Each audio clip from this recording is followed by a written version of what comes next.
I'm Warren Tenney. I'm co-chair for this committee, the post-2025 AMAs committee, and Tim Tamur is my fellow co-chair, and he is the director of Tucson Water, as well as helping to make sure that the Parks and Rec department of Tucson Water runs smoothly too right now.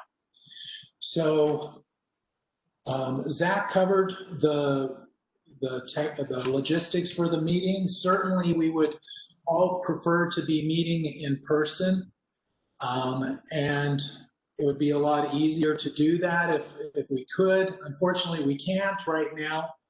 And so I'd like all of us to picture that we're sitting around one very large virtual table with all 109 of us right now, and really encourage you to engage and be involved in the discussion. And as Zach said, if you are wanting to talk, please put your name in the chat room. For my sake and for others that aren't able to do chat room discussions at the same time as the discussion happening in the WebEx room, do ask you to keep the discussion all here in the WebEx world area that we have. So just wanted to give a little bit of a quick overview and a reminder of what we're trying to do here in our committee of the post-2025 AMAs committee. So as the name suggests, we are working on issues within the AMAs looking at past 2025. And I think all of us understand why 2025 based on how the groundwater management code is written. Certainly the code continues well past 2025, but it is our opportunity to take a look at how the AMAs are doing, what issues could we improve on, how do we build on the foundation that we have from the 40 years we have under the Groundwater Management Act, and be able to come up with suggestions and solutions and strategies for improving and strengthening our water management here in the AMAs. What the committee has been doing up to this point we are working on identifying issues. We are wanting to get agreement on the issues, define them, and then what we plan to do into the year to present to the Governor's Water Council those issues, and then get agreement that those are the issues we need to start working on with solutions. So just identifying the issues is just the beginning. To date, we have identified 3 issues, and we have developed issue briefs regarding those. Each of those issue briefs you can find on ADWR's website under the Governor's Water Council section. And those 3 issues are dealing with the hydrologic disconnect between where recharge occurs and where recovery happens, or where pumping occurs and replenishment happens. Also looking at exempt wells, and then also looking at unreplenished groundwater withdrawals that are occurring in the AMAs. So we wanted today to move on to talk about another issue. And so when we were looking at the list of issues that the committee had identified early on, one that was on the list that we thought we should try to tackle is dealing with the Central Arizona Groundwater Replenishment District, or the CAGRD. Now, we're assuming that all of you have a pretty good understanding about the CAGRD and about the AMAs. And we know that the CAGRD as a topic can generate very strong opinions. And so Tim and I wanted to try to find a way that we could have a productive discussion about the CAGRD. And so, so that we could really define what it is, the issue that we're wanting to address here. And so we reached out and worked with ADWR and with CAGRD to come up with a more holistic approach for talking about or for looking at the CAGRD and looking at it more within the role of its role within the Assured Water Supply Program. And so we're hoping that by taking this approach, that we will then be able to have a more productive conversation today. And so we've got we wanted to start out with a presentation that ADWR has put together, and it's going to go over both the Assured Water Supply Program as well as discuss about the CAGRD. Now, we trust that all of you have an understanding about both of those, but we felt that it was real important to give an overview, and we won't necessarily go into all the details, but to explain how the key provisions of the Assured Water Supply Program connect with the CAGRD. And so we're going to do that presentation, and then afterwards we are looking forward to a good discussion. So I'm going to turn this over now to Carol. I'm going to pull the presentation up, yeah? Yes, this is a good time to pull up the presentation. All right.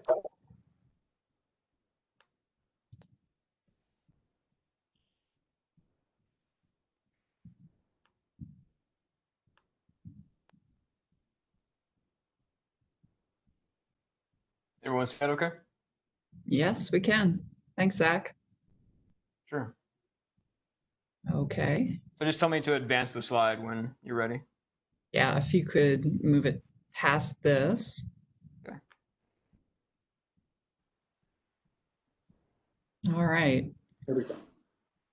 So as Warren said, our focus today is going to be the discussion of groundwater management post-2025 in the context of the Assured Water Supply Program in the Central Arizona Groundwater Replenishment District. We provided some questions in advance, as well as a very brief preliminary issue summary to hopefully start you thinking. And considering those who've been participating in this group so far, we're assuming a fair level of familiarity with the Assured Water Supply Program and the CAGRD. So my presentation isn't intended to be exhaustive, but just to ground everybody in common knowledge and to set the table for today's discussion. So the Assured Water Supply Program is designed to sustain the state's economic health by preserving limited groundwater supplies and promoting long-term water supply planning. The Assured Water Supply rules were developed with stakeholder input over the course of many years. Since adoption in 1995, the rules have been modified several times, including a major rewrite in 2006. The Assured Water Supply Program provides consumer and economic protection by requiring that a 100-year water supply be proven before lots may be sold. Next slide, Zach. Maybe a bit of a delay. There you go. Thank you. So there are 7 criteria for proving an assured water supply. Sufficient water supplies must be physically, continuously, and legally available to meet estimated demands for 100 years. The supplies must be of adequate quality. Financial capability to construct a system to deliver and treat the water must be proven. The water use must be consistent with the management plan and with the management goal. I'll describe two of these criteria further: physical availability and consistency with the management goal. First, physical availability. Next slide, Zach.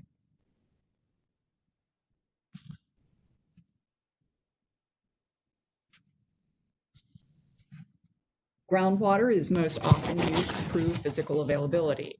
Surface water supplies and effluent can be also used. Applicants demonstrate groundwater physical availability through hydrologic modeling. The maximum depth from which groundwater may be withdrawn over a period of 100 years is 1,000 feet below land surface in the Phoenix and Tucson AMAs and 1,100 feet in the Pinal AMA.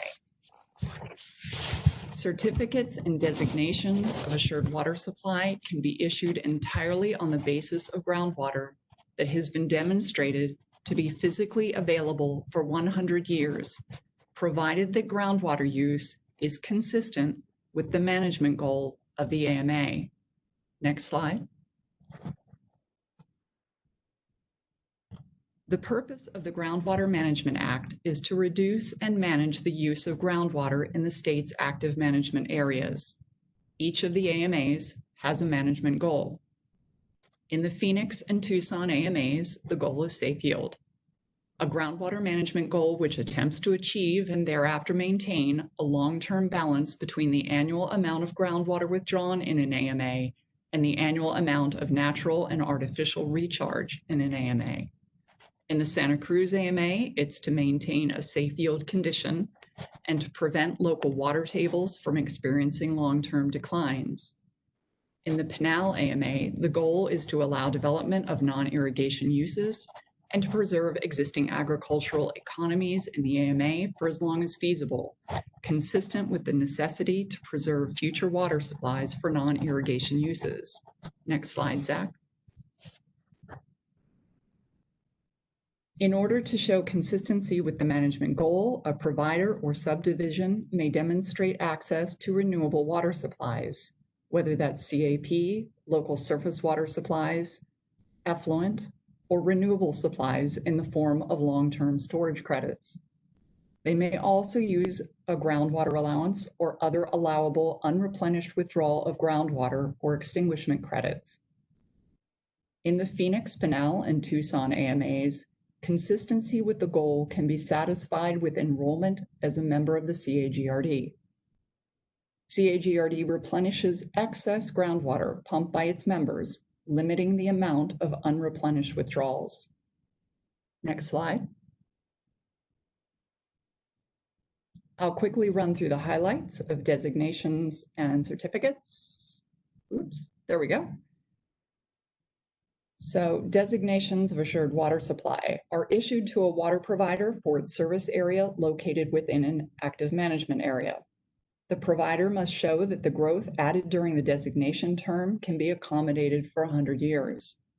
The designation must be reviewed at least every 15 years. It is renewed for a subsequent period, typically 10 to 20 years, demonstrating that the demand can be accommodated for 100 years.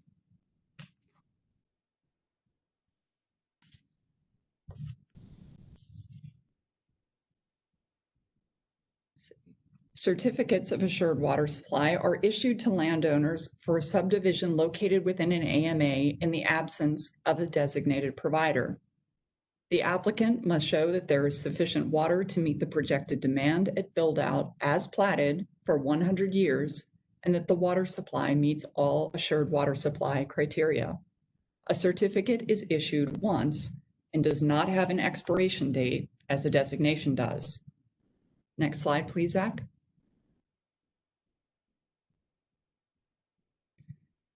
The CAGRD was established in 1993, and it facilitated the adoption of the Assured Water Supply Rules in 1995, which had met with considerable resistance.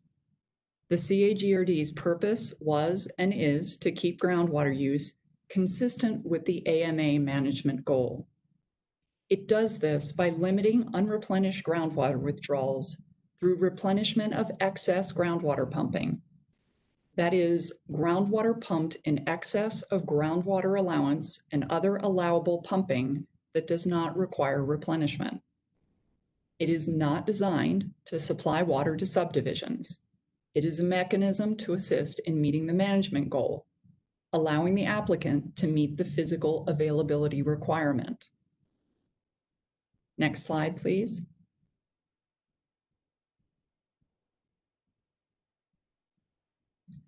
There is no requirement for CAGRD reliant lands or providers to reduce dependence on groundwater over time. Although as CAGRD costs increase, there is more incentive to de-enroll.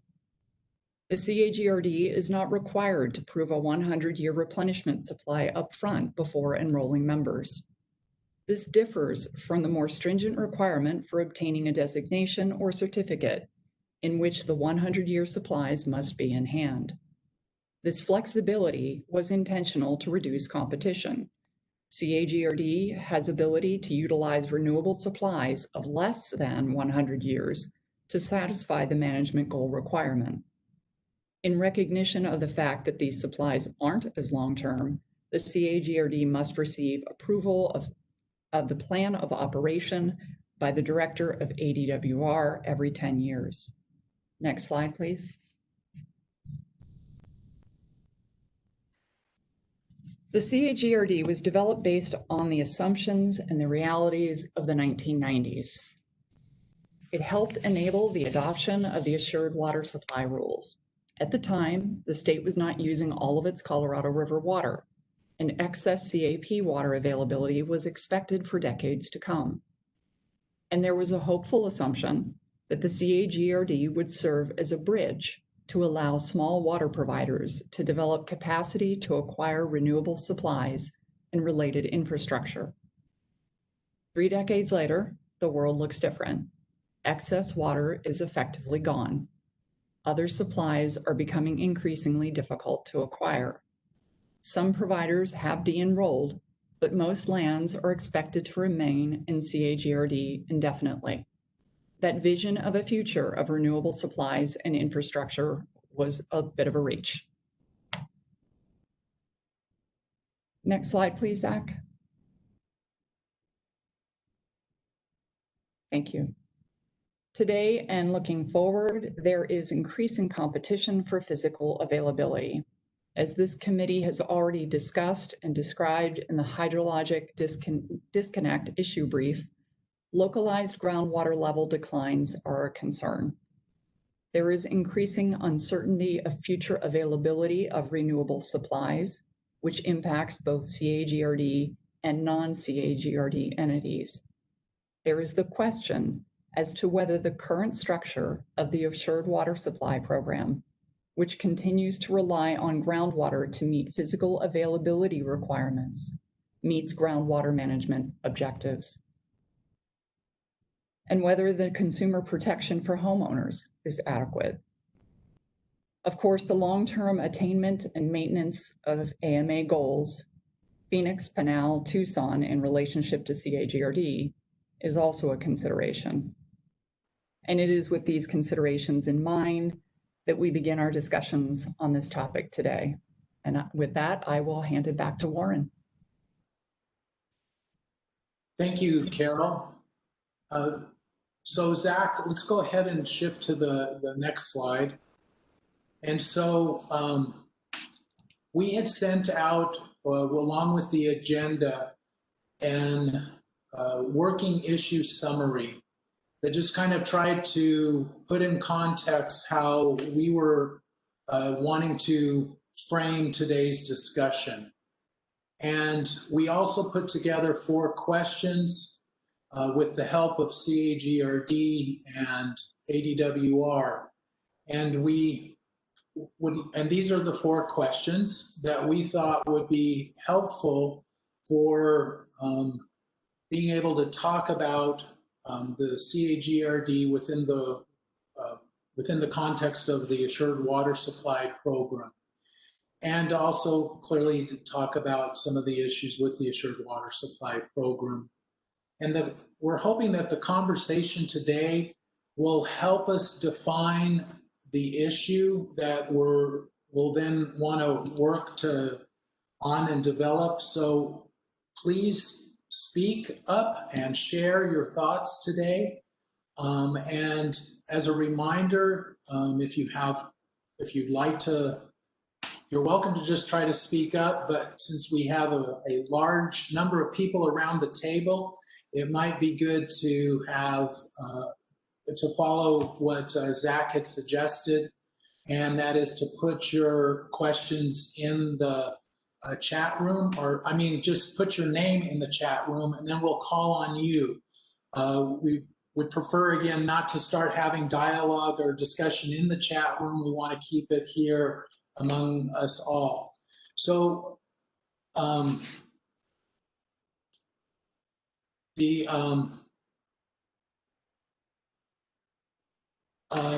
so just wanted to start off with well, I'm noticing, let's see, I'm trying to figure out how to, so I'm noticing that we have some questions here of, please explain the department's role in assuring that the CAGRD plan of operation remains valid throughout time.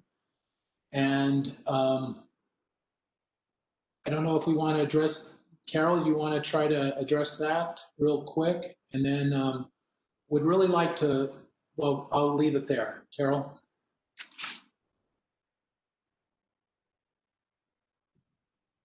Had to unmute her.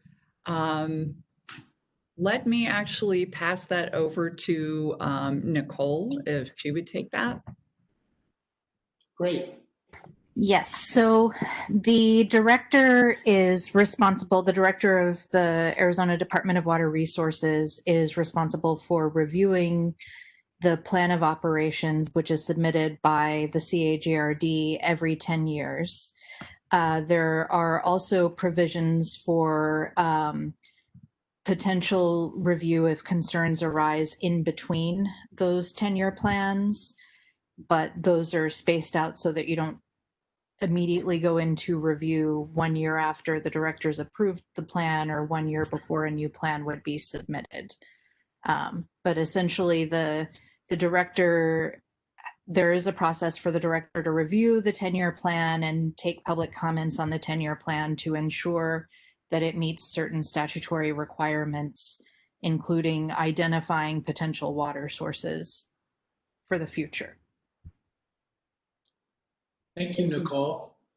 So again, looking forward and looking at the structure that we have in place, both with the GRD and with the Assured Water Supply Program, let's try to dive into these questions and see what kind of discussion we can get going regarding these.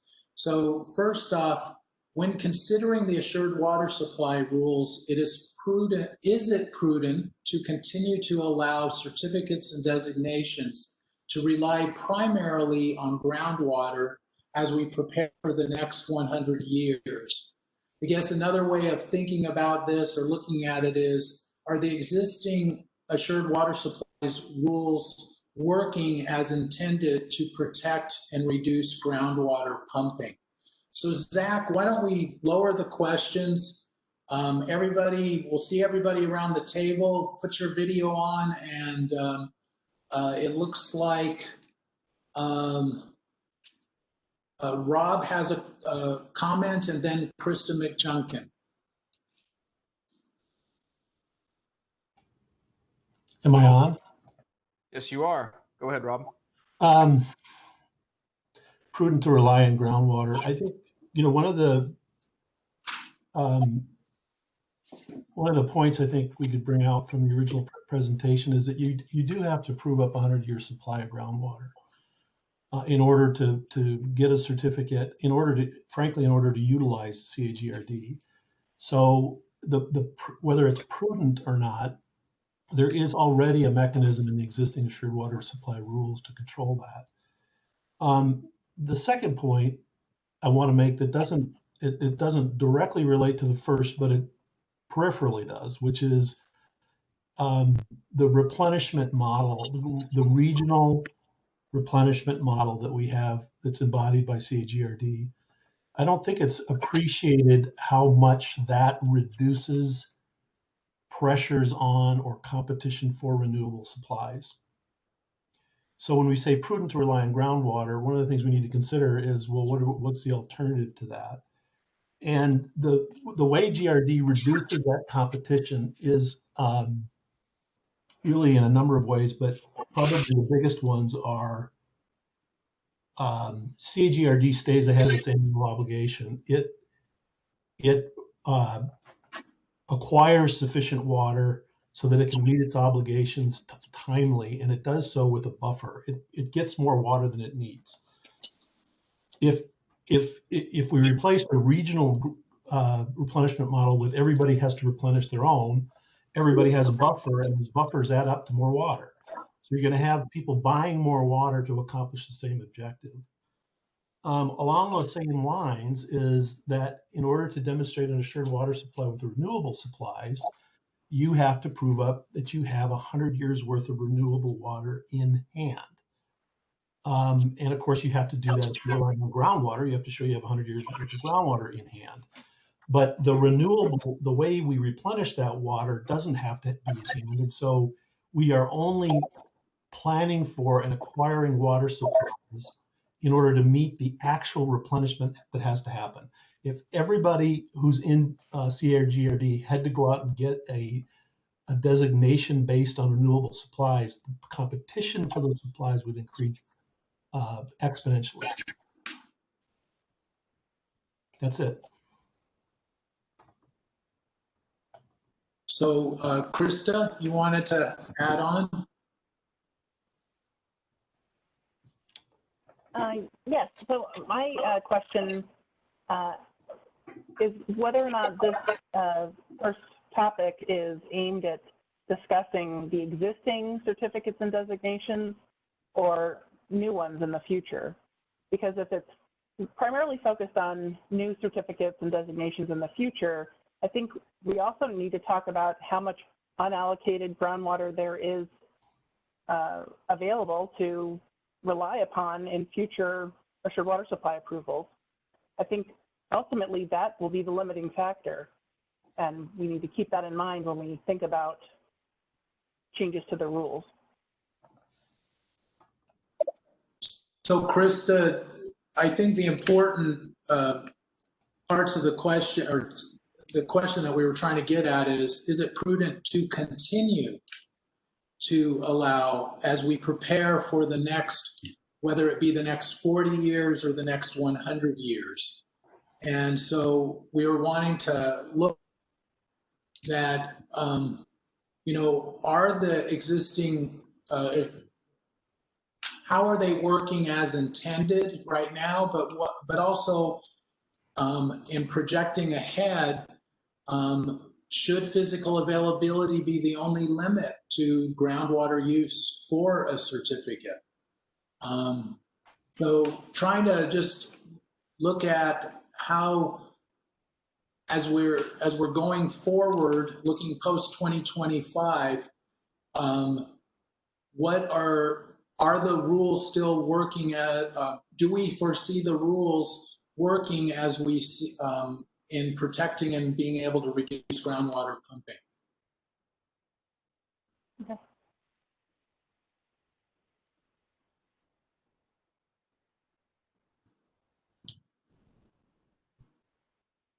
Anyone else want to add in? Warren? Yeah, David, go ahead. David Snyder, Pinell AMA. The corollary to adding additional criteria, such as things in addition to physical availability, means that, as Rob pointed out, number one, the competition for renewable supplies will grow exponentially, and that's, as we all know, one of the reasons why the debate about the CAGRD has become so intense, because of the competition. But I'd also like to submit to you that for those AMAs with limited amounts of renewable supplies, the rules, if changed, are significantly going to impact their ability to flourish or to even be sustainable. And I'd say, pointing at the Pinell AMA, that's the case right now. They've hit for all intents and purposes, they have hit the barrier of physical availability for groundwater. And I think there are a number of people present today in this session who will testify to the pain in planning for future sustainability. Thank you. Thanks. Dennis, you had a comment? Dennis Rule? Yes, I wanted to follow up both on what Krista said and on what was just discussed, which is the realistic constraint on future enrollment in CAGRD really is physical availability of groundwater in many different locations. The East Salt River Valley, the West Valley, and Pinal are all essentially locked up as far as physical availability of groundwater. So I think one of the things that would be helpful for this discussion is a realistic review by ADWR on just exactly how much additional enrollment in CAGRD might really be occurring in the future because of the constraints on physical availability. That would help inform this rather than it being just a purely speculative, base, groundless discussion.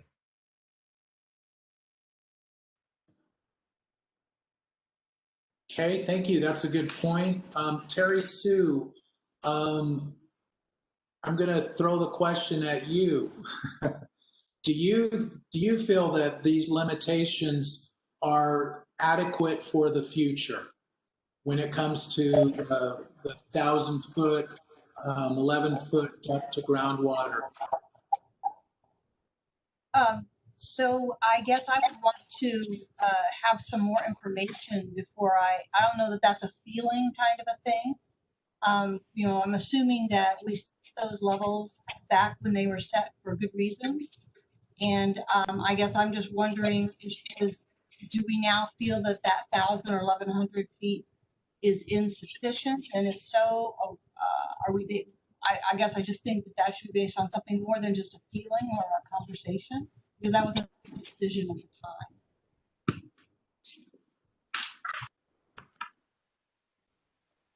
Very good. Eric. Eric Brown, I believe. Yeah, thanks. That was quick. I want to suggest that the comments regarding competition for renewable supplies are valid because we do know that the CRG in the market is doing things that are different than designated providers or those who are searching for designated supplies. But I think worrying about competition for renewable supplies is a different conversation than what is wise water management and wise groundwater management.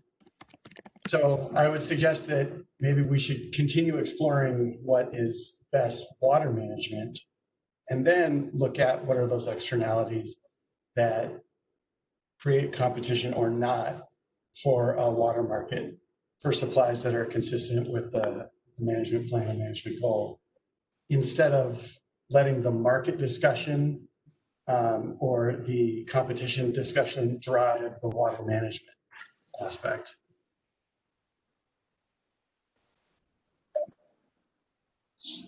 Okay, thank you, Eric. Just wanted to throw back just a thought that came to me as I was reflecting on Terry Sue's comments. As well as Dennis's, I think it is would be helpful to get more information about it. But I think also we, around this virtual table, have had many years of experience in working on water issues, and we have a pretty good sense how things are working, and that's where these questions are coming from. It's based on your experiences, your knowledge, and what issues you may or may not be seeing out there. And so I just want to encourage that, as over time, as I've dug into history about why a certain number was used, decided upon back 30, 40 years ago, it usually had it wasn't necessarily based on a rigorous study. It was just something that sounded good at the time. But we, with our experience, have some ideas of whether that is working or not. And so I think that's important to share. Brett, do you want to share your comment with everyone? Or I'm asking, please share your comment with everyone.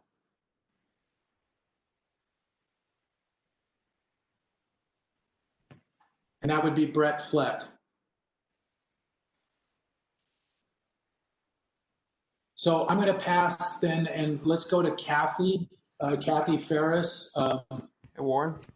Yeah. Just to keep on track, Michelle had a comment that she wished to make. Oh, okay. I apologize I missed that. So Zach, I'm glad you're keeping me in line. Let's go to Michelle first, and then we'll do Kathy Ferris. Hi, my comment is a bit of an echo of myself and the other people, that I think the CAGRD, as far as like continuing enrollment, the discussion that we have every few years, is really proving to be a self-limiting issue.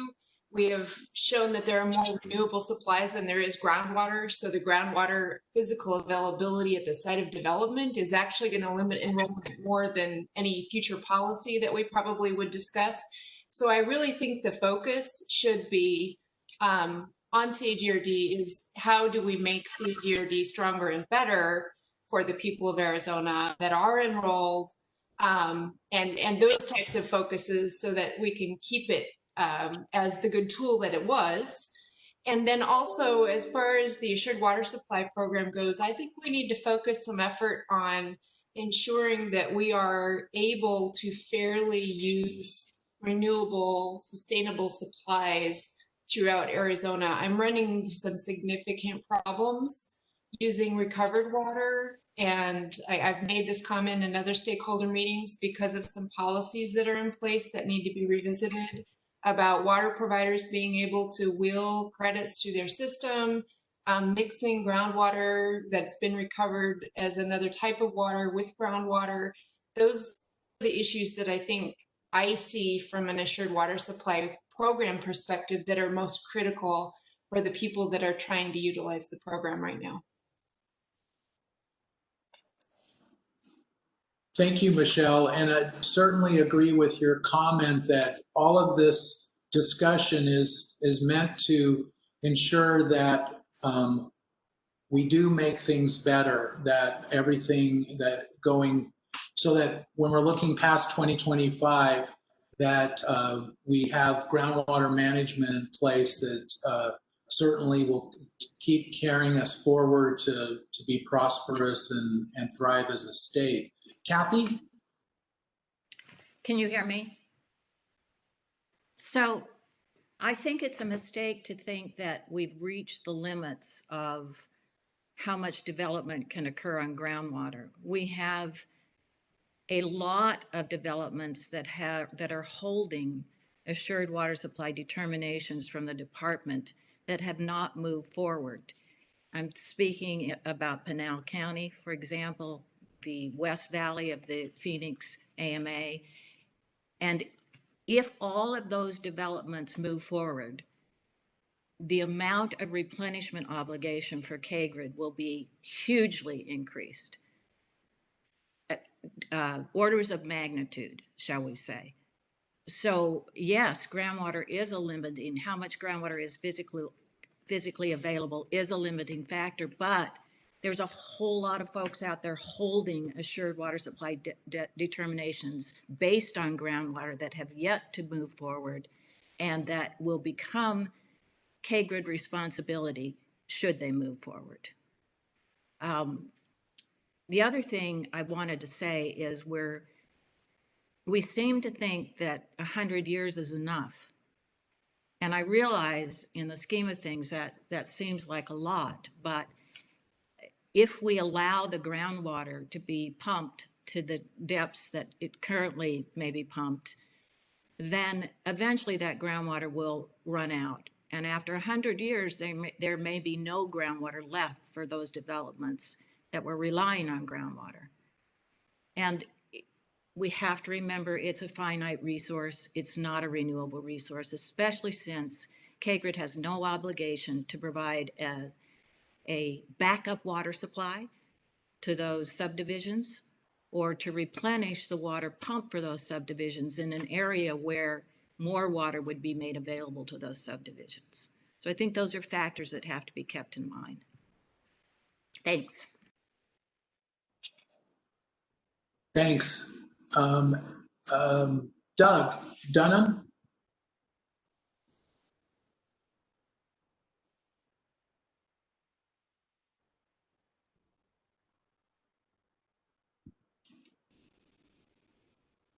Doug Dunham, are you?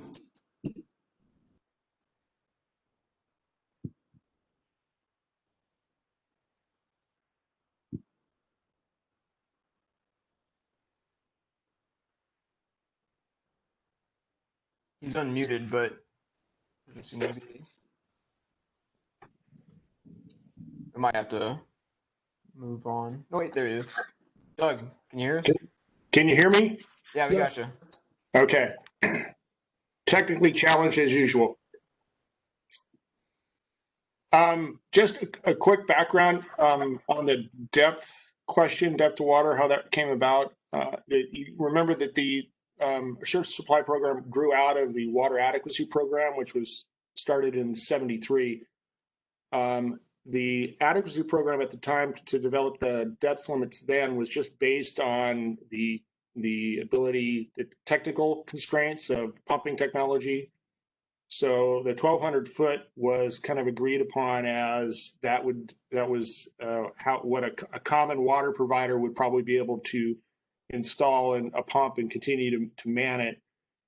Assured Supply came around, needed to have a little bit more stringent than the adequacy program, so they settled on the 1,000 foot, of course, except for Pinnell because they're special.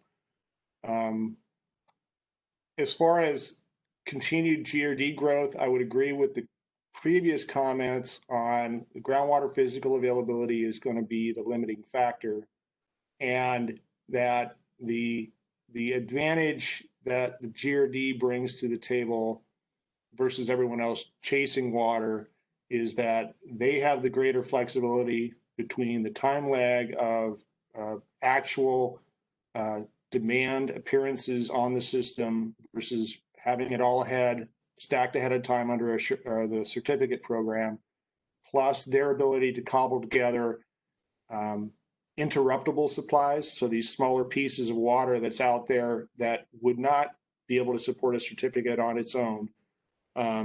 That really maximizes the flexibility to bring into some of these other supplies that would not be used across the board.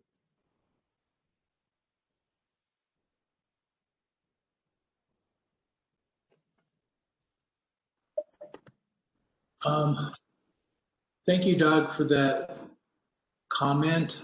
Zach, could you for a moment put back up the questions?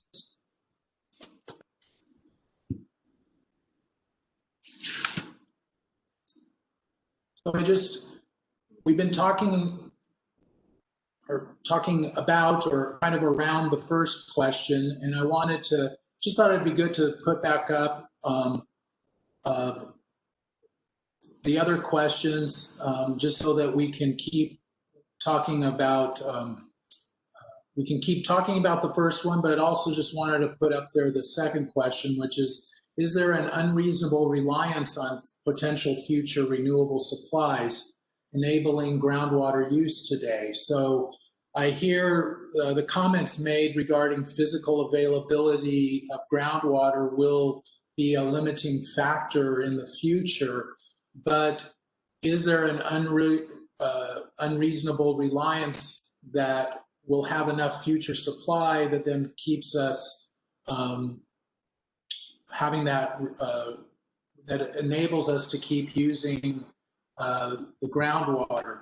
I guess another way of looking at it is this applies to everyone looking for new supplies, but particularly for the CAGRD, since we are enabling groundwater use as long as the CAGRD replenishes it. And just kind of looking at what's the differences that we have as far as available renewable supplies, how it's changed over the last 40 years and how that maybe has impacted the ability of certain cities to obtain or maintain a designation, or for the CAGRD to continue to enroll new members and meet replenishment obligations into the future.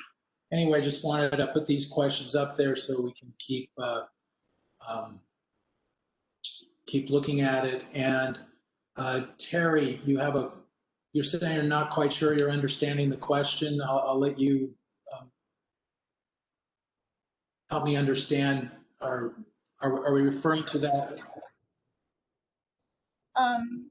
Yeah, I guess are you saying that we're too reliant on potential future renewable supplies, or there's too much competition for it, and that's causing more groundwater use today? I guess I'm just having trouble understanding the question, just generally.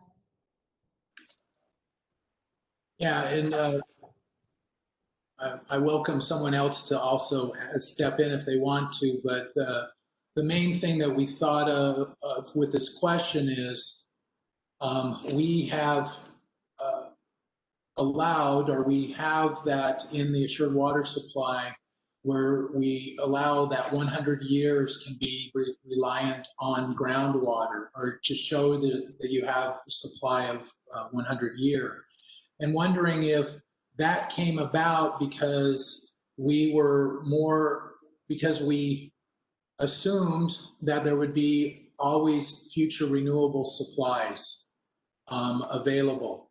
And how does the reality of there being less available renewable supplies today than what it was 40 years ago, is that causing us, do we need to reevaluate that and how that impacts our, how we're viewing our reliance on groundwater, or how we're utilizing that? I'm going to let Laura jump in here, and then Dennis has a question. Well, thanks, Warren. I just wanted to comment on an earlier comment regarding the pending analyses, water analyses that haven't enrolled yet in the GRD. The GRD, when we do the plan of operation every 10 years, we have to project the obligation of our current members, as well as estimates of projected new enrollment during the 10-year planning period. And so, and we use the growth projections from our service area, from the counties in the service area, to project that potential future new enrollment during the plan period. So just wanted to mention that we do capture in our planning, not only do we capture our existing members' growing obligation, but we are also planning for projected new enrollment during that plan period. So that would be capturing some of those pending analyses that haven't become certificates yet or enrolled in the GRD. And then again, we would then be redoing that plan every 10 years. So if we're not capturing that growth in a current plan, we would so do in the next plan.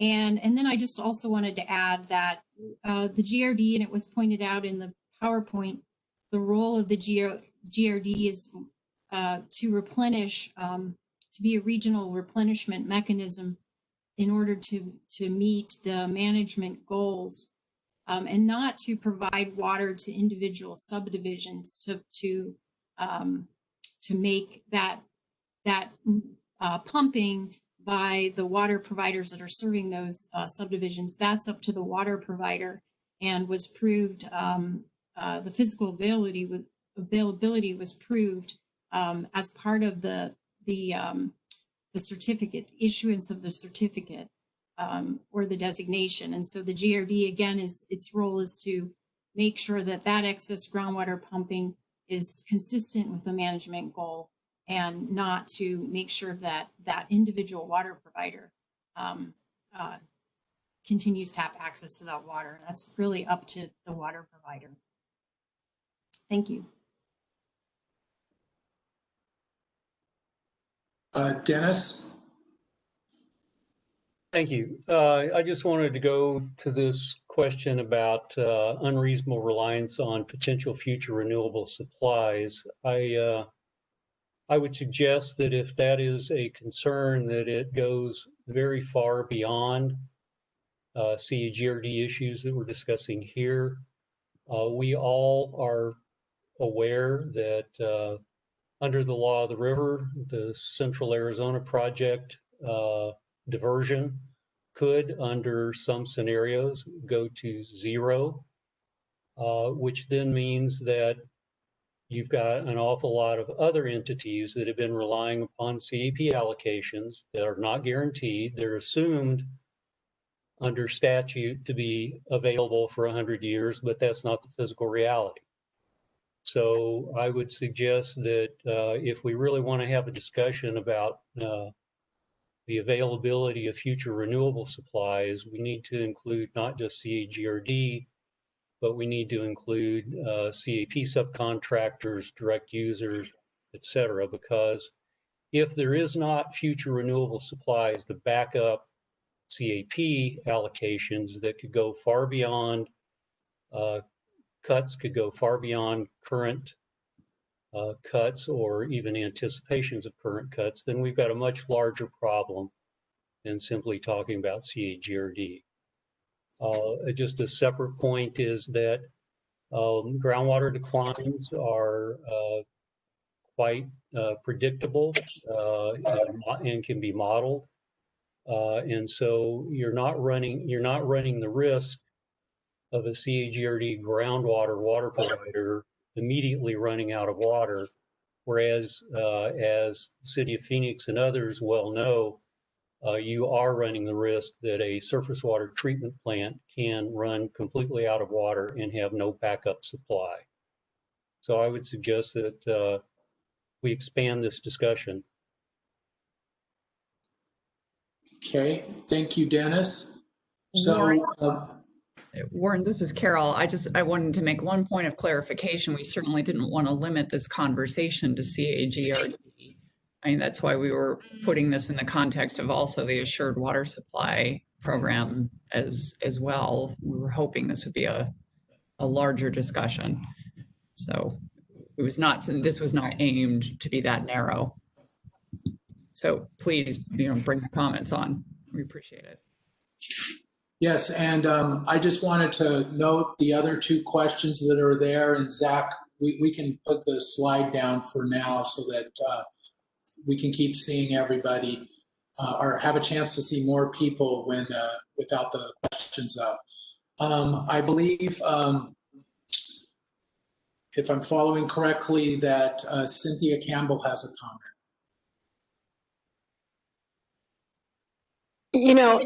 To Dennis's point, I would welcome that conversation. Let's have a conversation of just how renewable our renewable supplies are. It would be nice to see a model in which the cuts to the Central Arizona Project are modeled, because in fact, what will happen is all of the cities that have those subcontracts also have very large allocations of groundwater allowances. as well as long-term storage credits, they will turn on the pumps. And so the question becomes is, if we're going to talk about modeling, let's talk about that. I don't see that. I think I kind of almost feel like, Dennis, you threw that out there as somehow a deterrent to the conversation. And the conversation needs to continue because the city of Phoenix does plan for that. We do have a plan. We do look at that. And so, yeah, I would welcome that. But I think that's part of the point of the GRD, of this conversation about the GRD, because the GRD continues to enroll people. And so the question becomes is that we just want to make sure that there's enough water for everyone who is already, living in a house, before we continue to build houses that don't exist yet, and making sure that's possible. So I guess that's kind of my comment. So I would welcome a conversation where if we're having a post 2025 conversation, and to Carol's point, we are talking about more than just the GRD. We're talking about the Assured Water Supply Program, and I think we need to look at that as a holistic comment. And if we want to model groundwater, let's model groundwater. What happens when those who are currently using surface water are curtailed and turn to groundwater? What will happen then?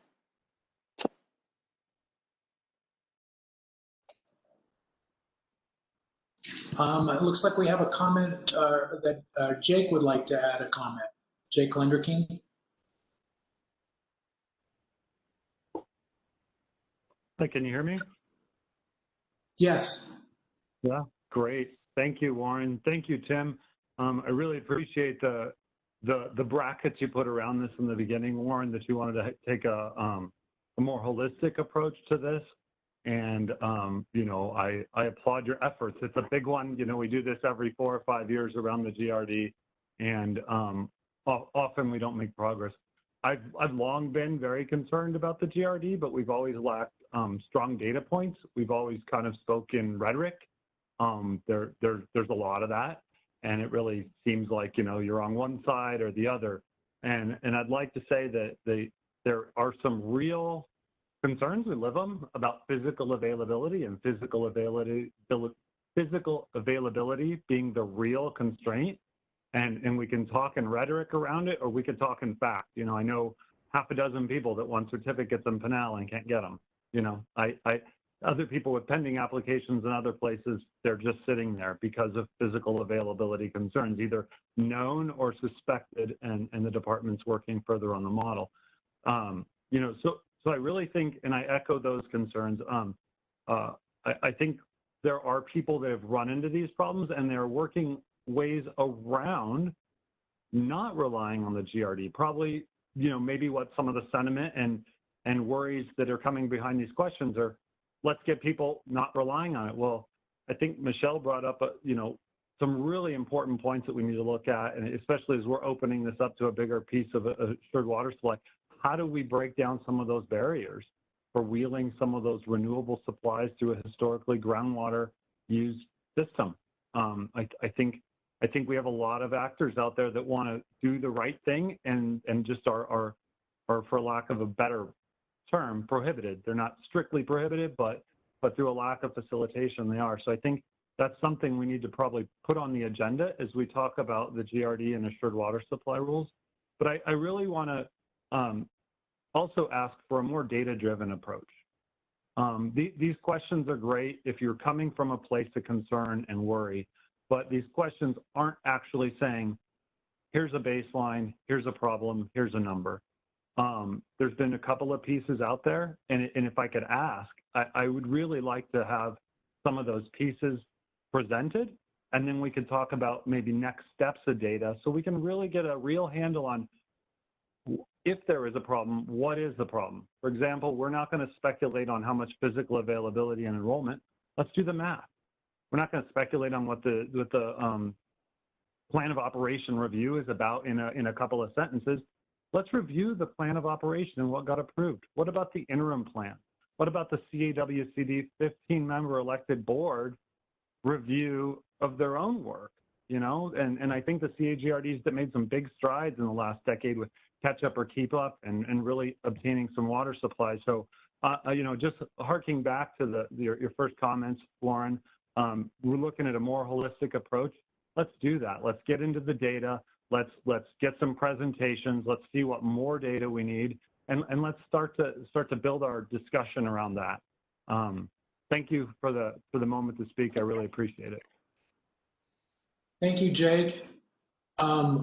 Appreciate those points. You know, one of our challenges is that as we're looking at these issues is we decided early on that we would try to identify issues, explain why they're an issue, and then we would work on the solutions. And a lot of this is we're trying to look going forward. Today's discussion, we were trying really hard to focus it on looking forward, and because the GRD, Laura and her team have done a good job of administering it, keeping it working the way it was set up to work.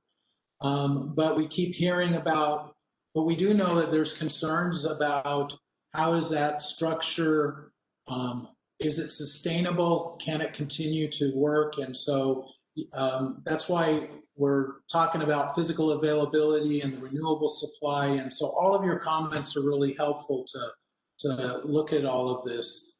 And I think Rob has a comment. Rob Anderson.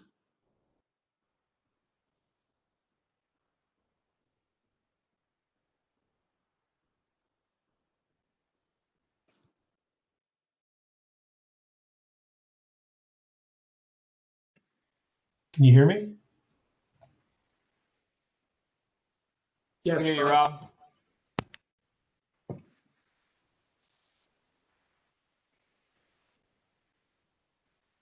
Microphone. I wanted to, I guess, maybe build on what Jake was saying, but also go to the concerns that Kathy was previously raising. There's sort of this idea that there's this runaway train of groundwater approvals and that there's no way to stop it. A lot of the approvals, like for example, in Pinal County, there's over 200,000 acre feet annually of water demand approved as analyses of assured water supply. You know, roughly that's 3-4 houses per acre foot. I mean, so we're talking about 600,000, 700,000, maybe 800,000 houses. Pinal County currently grows maybe at a rate of, that's the Pinal AMA, and maybe at a rate of 4,000 units a year. We've already seen that 800,000 or that 200,000 acre feet really, according to the department's model, isn't really there. So people holding analyses today haven't been able to get certificates. So, and the CAGRD does this 10-year plan of operation. Well, those approvals are not going to get through in the next 10 years. There's not going to be 600,000 houses platted in Pinal County in the next 10 years or the next 5 years. So, and if there isn't renewable supplies, there won't be there won't be an approvable plan of operation, and the whole GRD model will come to a grinding halt. You can't. There's no point in joining GRD if GRD doesn't have an approved plan of operation, because you won't be able to demonstrate assured water supply. So the idea that all of these approvals will happen and all that water demand will happen at the same time as we'll have an inability to get renewable supplies, I think is probably not accurate, or not, you know, but we would benefit from doing some data development on that point. Thank you, Rob. So would like to just, Zach, if you could bring those questions back up. And this discussion really is helpful for those of you that have mentioned about more data and things. It's this discussion that helps point out what are some areas that we could get a little more information on. So the third question is on what issues do you foresee post 2025 with certificates not being required to develop a 100-year water supply outside of the identified groundwater resources. So I think, and I guess part of this is what are the reasons that maybe the certificates have not had to develop a 100-year renewable supply? And this doesn't have to be linked to the GRD. We're just talking about in general about certificates here. And then the last question is, what issues do you see post 2025, given that CAGRD must perpetually acquire renewable water supplies to offset the groundwater use of its members?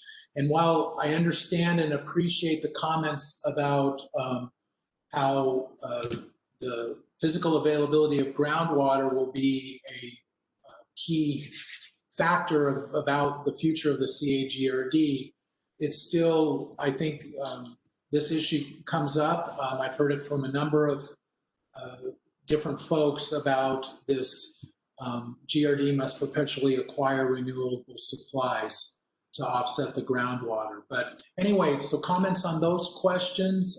It looks like Eric Brown has a comment. And then Zach, you can bring those slides down. Thank you. Thanks. I think this third question is really important, and not just for future certificates, but also for those existing certificates out there as well. You know, we're already a quarter of the time period through those first certificates. So what happens to those places after that 100 years? We don't really have an answer. We're not going to unbuild the house, but their water supply is, in theory, gone after that 100 years.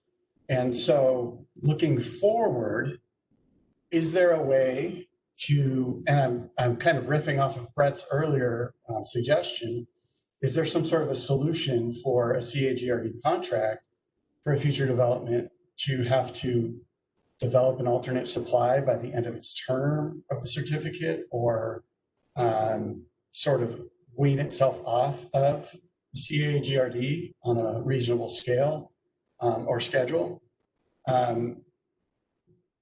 Those are interesting ideas, an interesting idea that Brett brought up that I think is worth exploring. This question of physical availability being a limiting factor is also really interesting, because the only folks who have their physical availability reviewed are those who have a designation. And so those with designation have that review every 10 to 20 years. And sometimes their physical availability is actually taken away from their designation. And the only people that benefits is a future certificate or a future designation. And I think we should take a real hard look at that in this group, because like Cynthia explained, a designated provider that uses renewables right now, they have that groundwater in reserve for that shortage of those renewable supplies. That is the plan.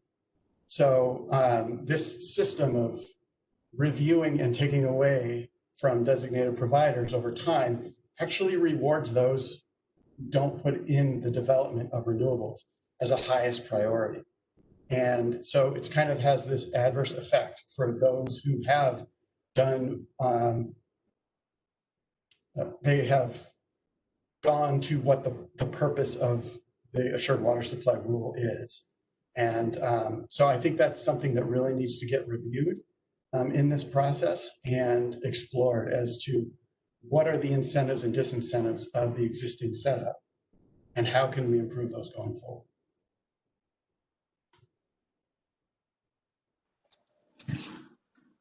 Thanks, Eric. I'll go to Rob Anderson has another comment, and then Doug Dunham. Terry Sue did have a question about if a designation loses physical availability because the groundwater is not there, how can it then be allocated to a certificate? But I'll go with Eric. I don't know if you want to follow up on that. Yeah, from my understanding is the water was already allocated to the designation.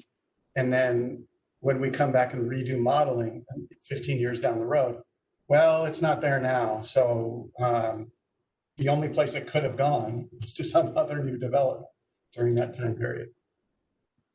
Okay, so you're referring to what may have happened during the 10, 15 years from the first designation, or from that destination. Rob Anderson? Yeah, you know what? I think Doug is probably going to be better explain this than I will. The certificates don't really fall out even after they basically the department models certificate demand for every platted house 100 years out. So they don't in that modeling, just say, well, your certificate was issued in 1970, and so then in 2070 you drop out of the modeling. They model and so protect the groundwater use by everybody that's in the system. And then the second point I think was you may have just made here, which is that the designations, if a designation can't prove up, loses physical availability, a certificate will not be, cannot then claim that physical availability. Again, Doug probably could explain that better than me. Okay, Doug? Yeah, I would like to agree with Rob said there. Like to flesh it out a little bit more for folks. If you think about a designation as being continually reviewed as it moves forward in time through its 10-year designation period or 15-year designation period, it actually gets reviewed on an annual basis based on their annual report. So every year, the designated provider says, here's my designation volume, here's what I'm actually serving, here's what my committed demand is, those unbuilt lots, and here's my projected growth. If they don't have the 2 years worth of projected growth under the volume proven under the designation, that's when the department should come in and suspend the designation or revoke it until they can show all of the 7 criteria are once again met. If that designation goes away, what that means is no more new growth. So what has been proven is the physical availability plus the other 6 criteria for all of those subdivisions that were built within the designated provider under the designation was still valid. Conversely, the same exact thing happens with certificates, except all of that proof happens up front. There's no way that a designation would be lost and then all of a sudden a certificate a non-designated provider can come in and suddenly claim that use. That certificate, once it's issued, that subdivision gets built and it moves on. If the same lack of physical availability happens under a non-designated provider, exactly the same thing would happen to the designated provider, no more new growth. The stuff that has already occurred under the Assured Water Supply Program has already been physically proven, and it doesn't just disappear.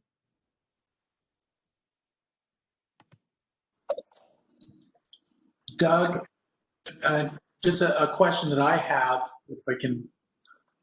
So can a certificate, can a member land lose a certificate? Certificates can be revoked if no lot has been sold. Once a single lot has been sold within the certificate of assured water supply, that certificate cannot be revoked. The same thing, the corollary to that under the designation is once that plat gets recorded and approved under the designation, that plat's in place and the department doesn't have the ability to reach in and revoke the plat. So it's really a sister approval process, a 2-step process. The assured water supply stuff gets approved and then the plat gets recorded. Once that plat's recorded under the designation, it's in place. Once the plat's recorded under a certificate and one lot is sold in that subdivision, it's locked in place. Thanks, Doug. I guess I should ask Nicole if anything additionally DWR might want to add on that.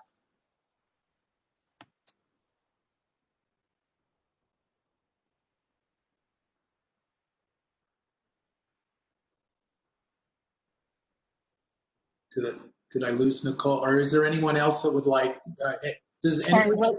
this is Nicole. What was the question? Well, we were talking about if can a member land lose a certificate? Well, they can, I mean, there's nothing to prohibit the director from revoking a certificate that is enrolled as a member land. We have a provision in our rule that prohibits us from revoking a certificate after at least one lot has been sold to an individual buyer, but we could revoke a certificate that's already been enrolled if no lots have been sold. Okay, thank you, Nicole. Michelle, you had a question? I was actually just confused by the question that was on the list because it assumed something that I don't think is true, and I think that Doug explained it very well. So I'm satisfied it's out there. Thank you. So,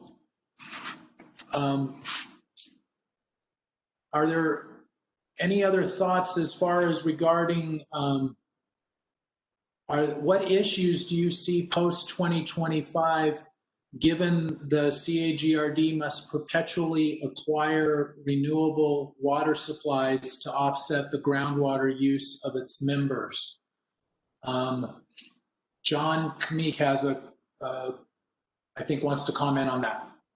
Yeah, thank you. Can you hear me, Warren? All right, good. Yeah, I just want to give everybody a little example of what's happened pre-2025, which I think, based on this question, could happen more frequently post-2025. There was the town of Marana Water had very little renewable supplies. As many of you know, they were very, very short on any CAP allocation, so they've been spending the last 15 or so years trying to gain renewable supplies so they're not dependent upon CAGRD, or at least push that off as long as possible, given their future growth potential. Even went to the point of taking over Pima County wastewater in northern Pima County. That's how far they're willing to fight to get a hold of effluent. One of the things that came up in the last several years, probably about more than 5 years, is the Bureau of Rec was creating a lot of long-term storage credits in the Santa Cruz River in the middle of the Marana Water service area, and they put them up for auction a few years ago. Marana Water bid on it. This is water that's in their service area that is keeping their aquifer levels high in northern Napa Valley, except they were undercut at the time by CAGRD by just a few dollars per acre foot on a long-term contract. So CAGRD did outcompete them for long-term storage credits within their water service area, and now the town of Marana will be driven to CAGRD a lot quicker and will be paying 4, 5, 6, whatever the multiplier is for that same water that was essentially stored in their groundwater system. So I see that being a bigger issue in the future. I'm sure Marana is not the only place that can happen, and will most likely happen again, but everybody should be aware that could happen. Thanks, John. Asia, do you have a question or a comment?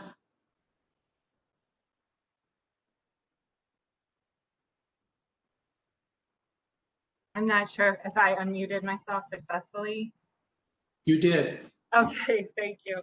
Yeah, you know what, I had an earlier question, which I think was actually answered, but maybe by coincidence, Mr. Kamik brought up something that as the water resources coordinator for the town of Marana, I would point out that we did have that situation, and I think the city of Tucson also has an agreement with the CAGRD for credits that are in that are stored in the service area of the town of Marana, and that is a challenge. You know, I think for locally available water for municipalities. So I guess this is becoming more of a comment than a question, but I appreciate that John did bring up that situation.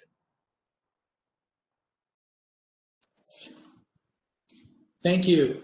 So that's a kind of an interesting, I guess, real life example of where sometimes there is competition that creates challenges. Others, as far as wanting to add into the questions that we were asking, as far as how the CAGRD's role is within the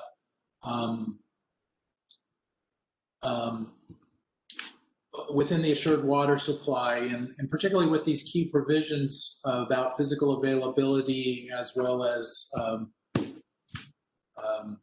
the challenge of meeting the goal of the AMA, or consistent with the goal of the AMA.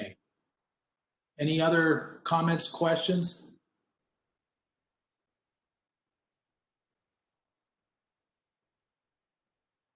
Sarah. Good afternoon. I really want to thank Warren and Tim for organizing this discussion. It's been a really worthwhile discussion. And it's hard work for you all. And I know a lot of effort had to go into the presentation from the department. So thanks also to Carol and your team.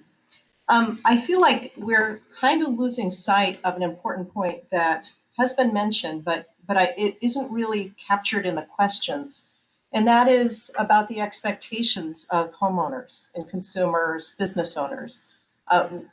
It's not, we even had to have a presentation at the beginning of this meeting with lots of assurances that we probably all know what we're talking about here. But we also, I think, all know that the GRD is not a well understood program.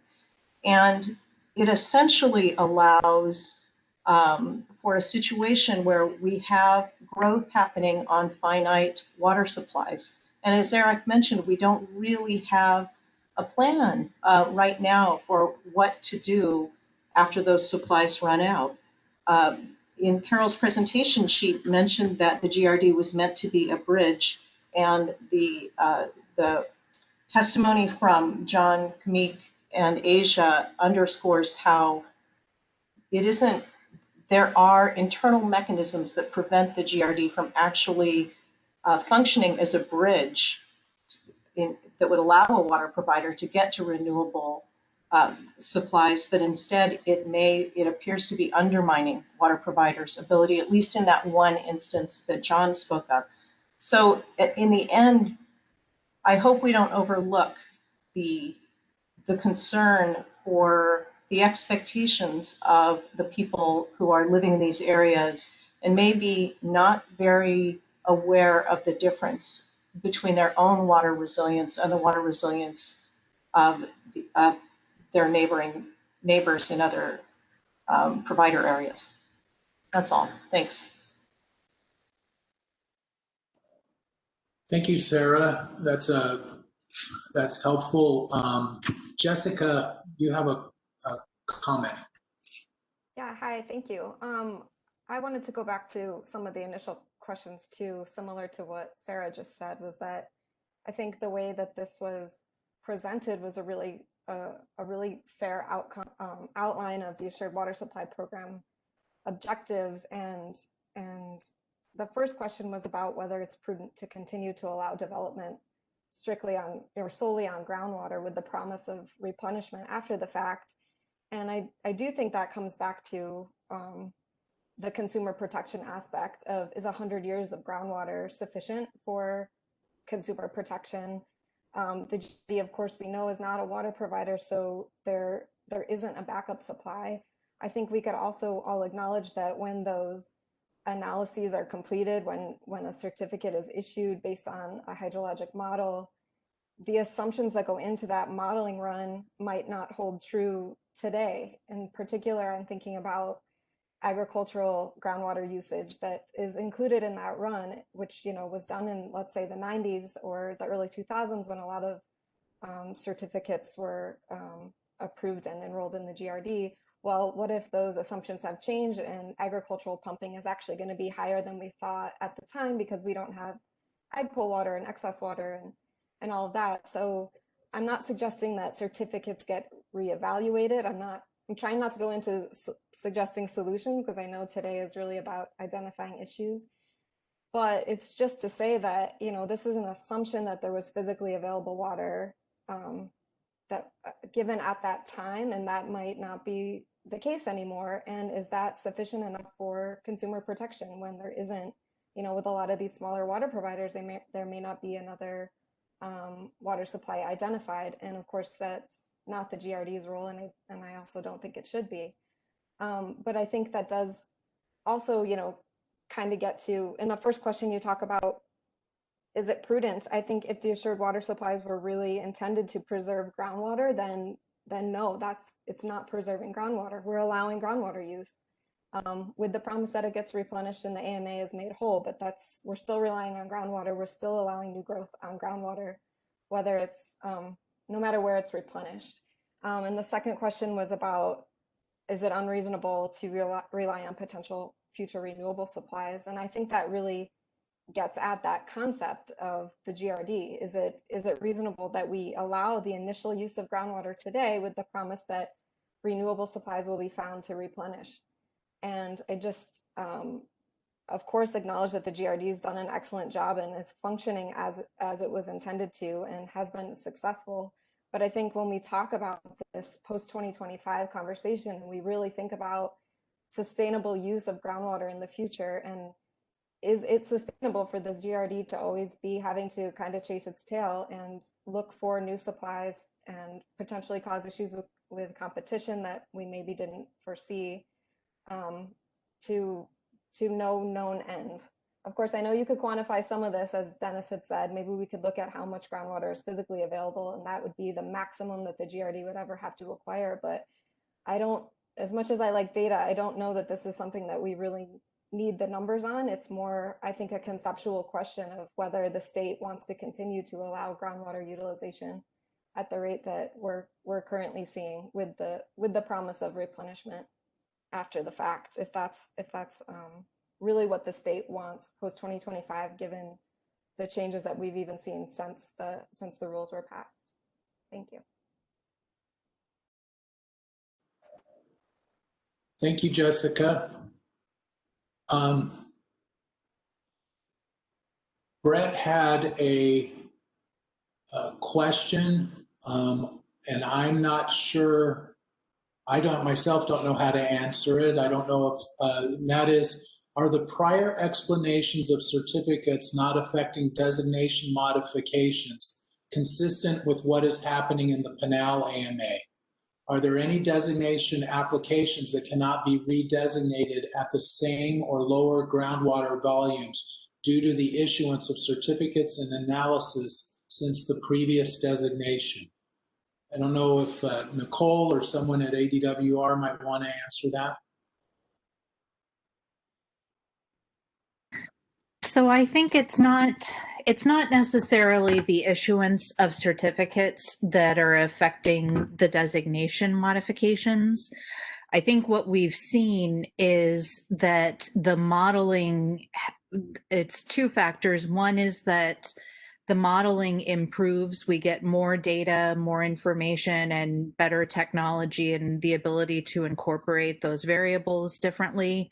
And as we're doing that and updating those models, we're seeing more pronounced effects than we previously anticipated. I think that's particularly true in the Pinal AMA because we didn't really have an AMA-wide regional model that was able to show all of the interaction. And I'll let Jeff expand on that if he wants to. I think the other issue that we do see, which is somewhat related to certificates, but not the certificates themselves, is that you have other growth in an area that is not necessarily a subdivision, but does create additional water demands. There are obviously different purposes that lands can be used for that may not be part of a subdivision and require a certificate of assured water supply. And those uses frequently don't get taken into account. If you have a designated provider, they have to incorporate any commitments to serve water, as well as anything that they project will be added in throughout their entire service area.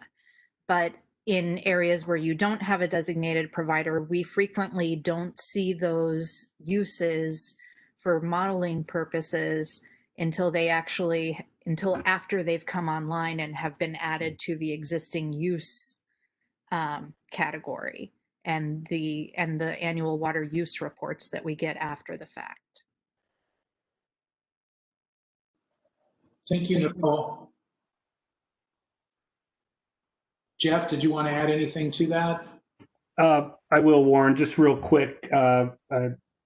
In the Pinal AMA, in our model, we do have the town of Eloy, their designated provider, their demands were reduced, but even with that reduction, we still have regional unmet demands. So it's not specific to just what that one designated provider is doing. It's the regional impacts that are driving the results. So I just wanted to add that in. Thank you, Jeff. Krista McJunkin. Hi. I just wanted to offer a thought that the GRD is meeting its obligation, and the Department of Water Resources has approved its plan of operations. So everything is functioning as it was designed. But I think the question we should be asking is if we need something more or different than the GRD to address some of these gaps in how we think about the management of groundwater and the need to grow using renewable supplies. So we've, especially when we are focused on a post-2025 look at the world, and especially post, the end of the first certificates that have received 100-year approvals, what happens then? So we've often talked about the GRD being a bridge, but we haven't built anything on the other side for, to land on. But to me, the question becomes, how does, say, a small private water company or a subdivision served by a small private water company prove an assured water supply without the CAGRD? And I think we kind of need to wrestle with that in order to find the direction that our discussion should take. Thank you, Krista. I appreciate that thought there. Is David Snyder, did you have a question or comment? I did have a comment, and I wanted to respond to the previous speaker when we were talking about the certificate issue and the analyses issues, etc. I will tell you that those other uses that were alluded to in the Pinal AMA, they're called industries. And industries, quite frankly, have found a workaround. And it has to do with DWR rules about subdivisions. So they are buying the parcels that they require for development. For example, Lucid, the electric car maker, bought a significant chunk of dirt. They're building like crazy, and yet they anticipate having suppliers come onto that land, and so those are going to be leases to avoid the six-figure subdivision, which would then trigger the certificate matter. I submit to you that that's what's going to happen as we move forward, and physically available water is an issue. Issuance of certificates are an issue. That's what you're going to see. And it's the conundrum, the 900-pound conundrum I would submit to you in the room. Thank you, David. Laura? Hi, thank you, Warren. Wanted to make, first, I just want to say I'm really thankful for this conversation, and I appreciate the work that you and the other co-chair, Tim, put into this conversation, as well as the work that DWR did. Thank you for doing that and facilitating this conversation. One comment I wanted to make was, I guess, related to Krista's comment. I think that I agree. I think we are seeing a number of cities and towns that are, say, in the far West Valley and East Valley, that are working hard to reduce their long-term reliance on the CAGRD. And I think that's a good thing. The system use agreement is now a mechanism that's in place that allows the ability to transfer different supplies throughout the area, the valley. And I think that through that and these entities trying to acquire their own renewable supplies, they can then directly serve their service areas and bring the water supplies to the actual users, something that the GRD can't always do. We try our best. We're limited again in terms of where recharge facilities are located. We want to work with entities that are looking to build new supply or to build new facilities in areas where they think would best serve them. And if there's opportunities to work together, we would love to do that. But I think, that is a good thing to see these cities taking the initiative. Cities that aren't even member service areas. We did not think that cities that were just providing water utilities that were just providing water to subdivisions would have the economic incentive to reduce their reliance on the GRD, but we are seeing that they are. So I just wanted to throw that out there, and maybe if finding incentives and ways that we can move towards some of those regional solutions, be a part of that solution, and getting those cities less reliant on the GRD be a good thing. So just wanted to add that. Thanks. Thank you, Laura. Just like we have Pam Hughes, and then Jake Lenderking wanted to add a comment. And I'd like to throw out there, as Pam Hughes is coming up to the microphone, so to speak, wanted to throw out there that what we're trying to do, what Tim and I have been trying to do here in the post-2025 AMA committee, and the approach that has, I think, worked pretty well so far, is how do we define what the issue is? And this conversation has been really good. I've appreciated it very much. I've heard a lot of very good different perspectives, comments, all of which I think are helpful. And I agree with, as what Krista was pushing us towards, is, well, okay, how do we move this process? Now, it's not so much trying to come up with the solution, but it's how do we best define what the issue is that we want to then come up with a solution. And I know there's a number of things that have been mentioned, but if you could think about here in the last few minutes, some suggestions on how you think defining that identification of the issue, that would be much appreciated. And I understand that I understand the importance of data and analysis. Those are things that are certainly need to be factored in. But I think we can also, with our experience and with our knowledge, that we can come up with some suggestions about that, about defining the issue, so that we can then start working to make sure that we're going in that direction with the data and analysis that is needed for that. So Pam, and then Jake. Can you hear me? Yes, Pam. So Warren, you stole my thunder. What I wanted to suggest was, I've heard a lot of potential challenges mentioned. Some of them are far into the future. Some of them have to do with designations, changing use of supplies. Some have to do with certificates. Some have to do with the GRD. I think it would be really helpful to collect all of those together in a list, and then maybe we can look at them and determine, you know, when the potential impact would be. Is it a potential impact?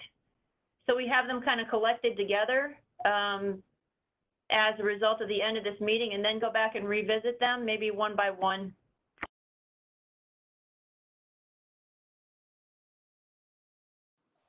Thank you, Pam. Let's see, Jake. Thanks, Warren. Can you hear me? Yes. Awesome. Thank you. Yeah. You know, I think this is a really important discussion, and we really need to have it. You know, as water managers and a lot of folks, you know, have a sustainability background and they've worked in resources for a while, I think it's incumbent upon us as a group to think about this and to think about sustainability.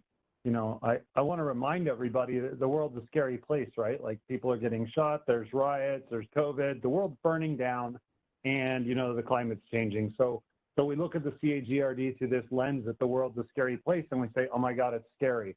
But we're also very smart water managers, and we have to do the smart thing. We have to look at data and analysis. You know, even mentioning that and evoking that still seemed to evoke additional rhetoric today. You know, we heard that the CAGRD was created as a bridge, and that hasn't happened. But we've also heard that it has. You know, Laura mentioned it on a side note, some West Valley entities. Well, I can specifically say EPCOR has been working towards using renewable supplies. They've put their CAC water to use. They've obtained all of Fria River water. Queen Creek is doing it, and they're not even the responsible contracted party with the CAGRD. So you do see these utilities doing this and moving away. I think even some of the AMWA members, maybe City of Peoria, actively completely de-enrolled. So, you know, we can talk rhetoric and we can talk data. And I think it's incumbent upon us as smart water managers. Probably half of this room has at least a secondary, if not post-secondary education. And we got to look at the data.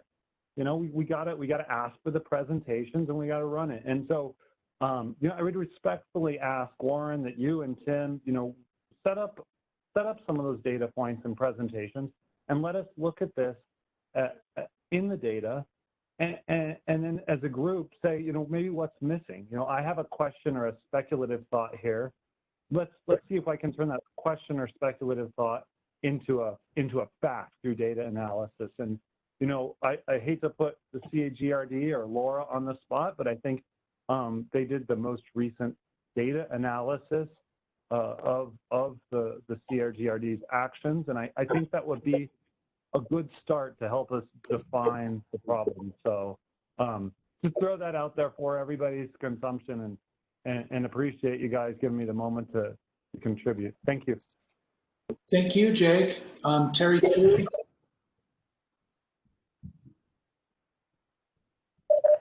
I also think another important part of the conversation is creating some context. And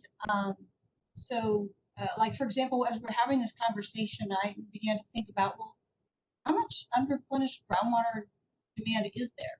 And so I Googled that, of course, and a paper that I think came out of this group popped up. Right? There's a paper called Unreplenished Groundwater Withdrawals Issue Brief. Is that from this group, right? Yeah. Yes, that's correct. So I just sort of, and I honestly I haven't even read this one. I want to read it. It looks interesting to me. There's a table 1 in here, and it tells you by sector how much unreplenished groundwater. And so, for example, large designated providers in Phoenix AMA, they're 54,000 acre-feet of unreplenished groundwater. Well, that's more than, by a considerable margin, double the unreplenished groundwater demand in Canal AMA, for example. It might even be more than as far as water providers are concerned, might even be more than the unreplenished demand in Canal and Tucson combined. It looks like it's pretty close. You know, so I think there's some perspective that we really need to keep in mind. I mean, it just seems like every time every time we have one of these conversations, and I think this goes a little bit to what Jake's saying, is as long as it's always an emotional, experiential conversation, we kind of always end up back at the same place, which is that, designations are good, certificates of assured water supply are bad, and it's always this very emotional kind of thing. And I think the only way we can really get out of that is to really look at the data.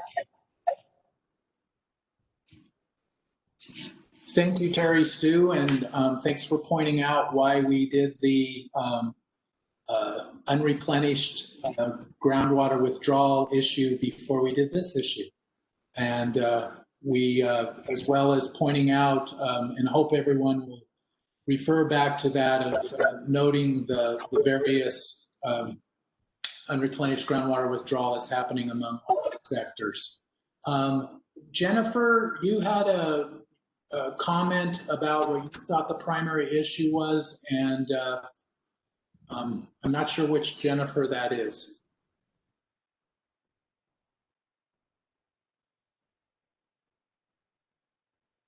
So I'll go ahead and read that it's that felt that the primary issue was well articulated today, which is that development relying on groundwater with replenishment after the fact from uncertain supplies is not sustainable. And Carol, you had a comment, I believe? Yeah, I appreciate the comments requesting more data and more analysis here at the department. We are big fans of data, and we have a lot of enthusiastic analysts here. It's what we like to do. But what we hoped to achieve in this step of this committee was to really wrap our heads around what the issues are. The first step of the scientific process is observation and really identifying what your problem is and coming up with your problem statement, and then formulating your investigation from there, and then doing your analysis, your research. So this discussion that we're having today is really helping us to accomplish that, to better understand what the challenges are that all of our stakeholders are facing, and so that we all have a common place to start from. We look forward to digging into the analysis of the specifics once we have a better handle on exactly what it is we want to go after. And so, I see that as being part of the process down the road. I don't want you all to think that we're not going to get to that. I just wanted to throw that comment out there. Carol, I appreciate that. And again, really appreciate the conversation today and all the different comments that were made. I really want to emphasize the comments that were made early on, or that I made at the beginning. We really are wanting to try to look at the GRD from a different perspective than what normally has been brought up. And so appreciate all of you working with us today to try to look at these questions. I think Carol summed it up in a good way, of that in order to go after and find out what we're wanting to look at, we're all pretty smart people. Let's take a look at that and see what we're thinking is the problem, and then get the appropriate data to go forward. We're looking at post 2025. As far as for 2020, the CAGRD is doing what it's supposed to do. And as was mentioned, GRD just recently did a mid-plan review that shows that, how they're meeting their obligations and how the enrollment has been going. But I think a lot of this conversation has pointed on to looking forward, which we wanted to do, was looking at, can this be sustained? It's similar to what was being looked at in 1980. And that's what we're trying to do as a committee. Can we continue to sustain the direction we're going with the unreplenished groundwater withdrawals that we have? Does the does the CAGRD within the role of CAGRD's role within the Assured Water Supply Program, is that something that looks like it's going to continue and work well for us? The issues with hydrologic disconnect, of where recharge happens and recovery eventually will happen. Are there things that we need to be looking at today so that we don't end up having problems in 5, 10, 15, 20 years? And so this really has been a helpful conversation in regards with the GRD. I agree with the sentiment that we need to kind of look at all the different issues that were brought up and see what we can put together. So what I'd like to do is, Tim and I would like to be able to kind of process through everything that has occurred here and process what the discussion has been and see what's the best way for us to then continue the conversation. Before doing that, I kind of think though that one of the things that we might want to do is just come back in a month or less and just continue the conversation. But I do agree with the comments that were made, and maybe it would be good for us to assess what's happened, and that's what Tim and I would like to do, and we'd like to be able to also compare our notes with ADWR and CAGRD so that we can continue to move forward this conversation. I think Kathy has a comment that, and I may have overlooked giving her a chance to speak up. Thanks, Warren. Considering the request for data, it seems to me that we're going to have to rely on the Department of Water Resources for a great deal of this. And I hate to put more on the department's plate, but I think we probably already know an awful lot. It just needs to be compiled. So for example, if we want to see how big the problem is or how big the problem could potentially be, the department can analyze or put on paper the number of designations, the number of analyses of assured water supply, the lot number in those analyses that it is granted in all of the Pinal and the Phoenix and the Tucson AMA. So there's a lot of analyses that have been issued, and no certificates necessarily against those analyses, but there are lot numbers in all of those analyses, and we can look at them because we know that a lot of those will be in areas where they will have to use groundwater. And so that is data that I think is pretty readily available. And if people want to look at the hard numbers, those would be some hard numbers to look at and a good place to start, I would suggest. Thank you.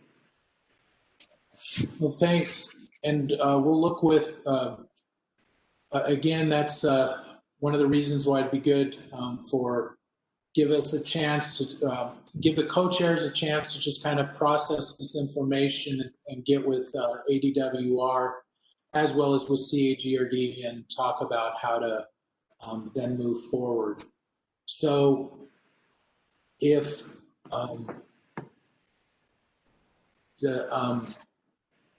I guess with that, I'm trying to be really respectful of everyone's time and see if we can end here right at 3 o'clock. So I want to say again, really appreciate the conversation, appreciate all of the points that were made, and I'm excited to try to dig into all of it and figure out how best to continue the conversation.